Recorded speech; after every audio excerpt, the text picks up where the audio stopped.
students, welcome back. Professor Anurag Gupta from Arihant Academy Science. We are helping you over here for your MST CET preparations. This video will be regarding the PYQs of the topic probability of FYJC 2021 questions. To have more such videos, please do not forget to like, share and subscribe our YouTube channel and also press the bell icon. Let's move forward for the topic probability of 2011. The first question then that they asked is probability of A is 3 by 10, probability of B is 2 by 5, probability of A union B is 3 by 5. Now what is probability of A after B? I hope you know how to read this. This is not A upon B, it is probability of A after B into probability of B after A. Now to do both of them, ये जो आपको data दिया है सबसे पहला आपका duty बनता है यहां से निकालने का इंटरसेक्शन. फॉर्मूला बोलता है P of A union B is equal to P of A plus P of B minus P of A intersection B. That is 3 by 5 is equal to, that is union is equal to 3 by 10 plus 2 by 5 minus P of A intersection B. That is P of A intersection B will be equal to 3 by 10 plus 2 by 5 minus 3 by 5. LCM will be 10, obviously. Your LCM will be 10, numerator will be 3 plus 2 into 2, 4 minus 3 into 2, 6. तो बेटा answer आ रहा है 1 by 10. तो intersection is 1 by 10. Let us not forget, intersection 1 by 10 है, answer नहीं. आपको उसने पूछा probability of A after B into probability of B after A. Those who are well habituated with the formula probability of A after B होता है probability of A intersection B divide by probability of B and into probability of B after A होता है probability of A intersection B upon probability of A. That is probability of A intersection B. अभी अभी आपने find out की है 1 by 10, तो it is 1 by 10 upon probability of B 2 by 5 into intersection is still 1 by 10 divide by probability of A, that is 3 by 10. Overall देखोगे तो कितना आ रहा है, ये वाला 5 ये वाला 10 cancel two give you 2. It is 1 by 4 into 1 by 3 means 1 by 12. यानी probability of A after B into probability of B after A, overall answer 1 by 12. Intersection निकालना बहुत जरूरी है अगर आप ये कैलकुलेट करना चाहते हो. The next question says probability पूछी है, क्या situation? An urn मतलब a bag contains 9 balls of which 3 are red, 4 are blue and 2 are green. बेटा एक urn की बात हो रही है, उसमें 3 red balls हैं, 4 blue balls हैं, 2 green balls हैं, मतलब टोटल बॉल हो गई 9. 3 balls, yes बेटा ये देर नहीं है 3 है, but that's a simple short correction. This is 3 balls. It's okay.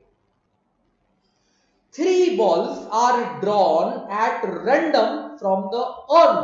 The probability that the 3 balls have different colors. तो जब वो तुमसे probability मांगता है that the 3 balls have different colors,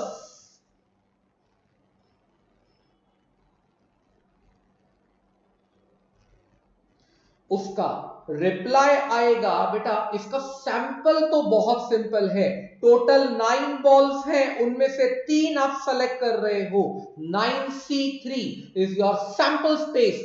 numerator कह रहे हो all 3 are of different colours, means let's take 1 red ball 3C1, 1 blue ball 4C1 into 1 green ball 2C1। I hope you are getting. अगर तीनों ball different colours की है तो एक red होगी, एक ब्लू और एक green, so it is 3C1 into 4C1 into 2C1, that is 3 into 4 into 2 divide by 9C3। how to calculate? 9 into 8 into 7 upon 3 into 2 into 1, that is 3 and 9 cancels to give 3, 2 and 8 cancels to give 4, and beta ये 3 cancel, ये 4 cancel। Great job, आपका answer आ रहा है 2/7 सब कुछ cancel होने के बाद। So option D. देखो बहुत सिंपल गेम है, जब आप 9 में से 3 बॉल ड्रॉ करते हो, you are taking it out, तो 9C3 का सैंपल स्पेस बनता है। और जब आप कहते हो कि तीनों बॉल के डिफरेंट कलर्स होंगे, तो एक बॉल रेड, एक बॉल ब्लू, एक ball green, 3C1 into 4C1 into 2C1। Third question says a coin is tossed and a die is thrown. तो बेटा कॉइन और डाई दोनों फेंके गए हैं, यानी इसका सैंपल बेटा क्या बनना चाहिए? 12 का सैंपल बनेगा, हेड कॉमा 1, यानी कॉइन पे हेड और डाइस पे 1, H comma 1 head comma 2 head comma 3 head comma 4 head comma 5 head comma 6।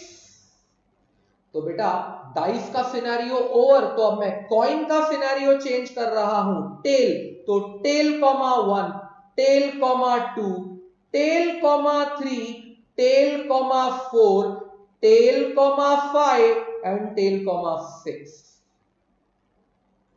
इतना तो समझ में आ रहा है कि sample space total 12 sample points रखता है, तो इसका जो सैंपल स्पेस आएगा दैट इज 12। इनमें से कौन कौन सा मेरा फेवरेबल आउटकम्स है? तो क्वेश्चन बोलता है the probability of getting head और अ नंबर ग्रेटर देन 4 और बोथ। बेटा इसको क्या चाहिए मालूम है? यूनियन। ये एक्चुअली ऐसे कह रहा है हेड और it is not and, it is और, मींस हेड चलेगा, हेड। तो ये 6 केसेस तो तुम्हारे बाय डिफॉल्ट आ गए, और अ नंबर ग्रेटर देन 4, तो 5 and 6 ये भी आ गया, भले इसमें हेड नहीं है पर नंबर ग्रेटर देन 4 तो है। और बोथ, तो बेटा वो तो हमारे ऑलरेडी कंसिडर हो गए। बोथ में कौन कौन कंसिडर होगा? तो बोथ में कंसिडर होंगे H,5 एंड H,6। ओवरऑल देखो तो टोटल कितने सैंपल पॉइंट्स थे? 12। उनमें से आपके फेवरेबल पॉइंट्स कौन से थे? तो अगर मैं अपना फेवरेबल इवेंट निकालूंगा तो मेरा H,1 आएगा, H,2 आएगा, H,3 आएगा, H,4 आएगा, H,5, H,6, T,5 and T,6। Total 8 तो मेरे फेवरेबल इवेंट्स आएंगे। That is my probability will be n of a upon n of s, a very basic formula, that is 8 upon 12, that is 2 upon 3। I hope it's not so difficult। Scenario समझ के हम sample space बना रहे हैं, उसमें से favourable events निकालना is a very easy job. Question number 4, First bag contains 3 red and 5 black balls. Second bag contains 6 red and 4 black balls. A ball is drawn from each bag. The probability that one ball is red and the other ball is black. तो बेटा scenario ऐसा है कि हमारे पास 2 bags हैं। जो पहला bag है वो कहता है 3 रेड एंड 5 ब्लैक। दूसरा बैग बोलता है 6 red and 4 black. A ball is drawn from each bag, मतलब बेटा इसका सैंपल क्या बनेगा? A ball is drawn from each bag। पहले बैग में से 8 बॉल्स हैं, एक निकाली 8C1। दूसरे बैग में 10 बॉल हैं, एक निकाली 10C1। इनटू आएगा बिकॉज दोनों बॉल्स चाहिए, मतलब I am getting 8 into 10, I am getting 80 as my sample. Now event क्या है जानी? तो इवेंट कहता है one ball is red and the other ball is black। बेटा ये थोड़ा सोचने वाला है। one ball is black and other is black। कौन से बैग में से रेड आई और कौन से बैग में से ब्लैक? तो बेटा पॉसिबल है पहले बैग में से रेड आई एंड दूसरे बैग में से ब्लैक पॉसिबल है, या फिर ऐसा भी हो सकता है कि पहले बैग में से ब्लैक आई हो और दूसरे बैग में से रेड। कुछ भी पॉसिबल है, मुझे तो एक ब्लैक और एक रेड चाहिए। अगर पहले बैग में से रेड आई है मतलब मेरा इवेंट बनेगा 3C1 इंटू दूसरे बैग से ब्लैक आई है 4C1। और अगर मैं अदर केस कंसिडर करता हूं, पहले बैग से ब्लैक आई है मतलब 5C1, क्योंकि उसमें 5 ब्लैक है गाइस, 5C1। और दूसरे बैग से रेड आई है म्हणजे 6C1। यानी ये दोनों केसेस को मुझे करना पड़ेगा ऐड, और ये बैठते हैं 3 into 4 plus 5 into 6, 12 plus 30, that gives me 42। થઈ ગયો માલિક। probability is n of a upon n of s, that is 42 upon 80। अब तो बेटा बहुत सिंपल हो गया, आपको सिंपली एक वैल्यू में इसको कैंसिलेशंस करनी है। I think it may not be visible over there. तो probability of this event is coming n of a upon n of s, that is 42 upon 80। किसी पर्टिकुलर टेबल में अगर कैंसिलेशन लेनी है तो लेट अस कैंसल 2 की table में I will get 21 upon 40, option C. इससे ज्यादा कैंसिलेशन नहीं हो रही, सिंपलेस्ट फॉर्म में 21 upon 40। I hope the planning is understood. One was red and other was black. कौन से में से रेड एंड कौन से में से ब्लैक वो नहीं पता था, तो हमने दोनों केसेस कंसिडर किए। फिफ्थ क्वेश्चन बोलता है P of A union B is this, P of A is this, P of B is that. Are they mutually exhaustive, mutually exclusive, independent, complementary? जानते हो आपको अगर एक्सक्लूसिव या इंडिपेंडेंट चेक करना है, इंटरसेक्शन कैलकुलेट करना बहुत इंपॉर्टेंट है। यहां पर आपका P of A union B का फॉर्मूला आएगा P of A plus P of B minus P of A intersection B. If P of A union B is this, let's put up the values.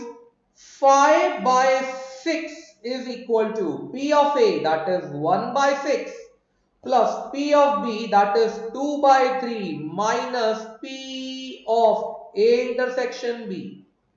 तो इसका P of A intersection B आ रहा है 1/6 plus 2/3 minus 5/6, LCM बैठ रहा है 6 और ये आएगा 1 प्लस 4 माइनस 5, नसीब मालिक 0 आ रहा है, यानी इसका A intersection B is 0। Guys intersection 0 है, मतलब ए और बी कभी साथ में नहीं हो सकते, means the events are mutually exclusive. जब भी इंटरसेक्शन 0 होता है ना, इवेंट्स कहे जाते हैं म्यूचुअली एक्सक्लूसिव। 6th क्वेश्चन कहता है rooms in a hotel are numbered 1 to 19.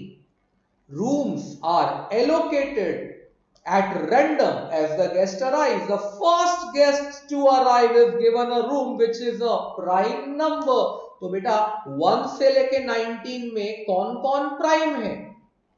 1 से लेके 19 तक में कौन कौन प्राइम है? तो अगर मैं यहां पे प्राइम नंबर्स की लिस्ट बनाना स्टार्ट करूं तो बेटा पहला आएगा 2। याद रखना 1 is not prime, 1 has a very special status, 1 is not prime, 3 is prime, 5 is prime, 7 is prime, 9 is not prime, 11 is prime, 13 is a prime number, 15 is not a prime number, 17 is a prime number and 19 is a prime number। यानी आप यहां पर कह सकते हो 19 में से 19 में से 8 rooms are bearing prime numbers. अब 8 रूम्स पे प्राइम नंबर्स है, जबकि total number of rooms are 19। अब ऐसा सोचो, क्वेश्चन कहता है फर्स्ट गेस्ट आया और उसे एक प्राइम नंबर रूम दे दिया गया, तो बेटा after the first guest is allotted the rooms, पहले गेस्ट को रूम्स दे दिया, अब टोटल रिमेनिंग रूम्स कितने हैं?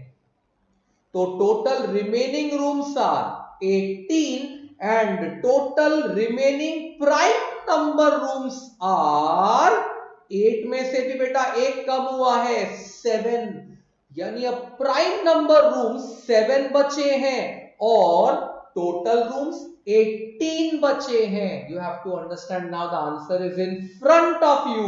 अगर मुझे सेकंड गेस्ट को प्राइम नंबर रूम देना है, second guest gets a prime number room, तो बेटा अब उसके पास टोटल प्राइम नंबर रूम्स बचे ही 7 हैं out of 18 remaining. Answer will be 7/18। बहुत सिंपल है, पहला गेस्ट चला गया एक प्राइम नंबर रूम लेके, अब टोटल रूम बचे 18 और प्राइम नंबर रूम्स बचे 7। 7 after 18, 7 upon 18 will be the probability कि सेकंड गेस्ट को प्राइम नंबर रूम मिलेगा।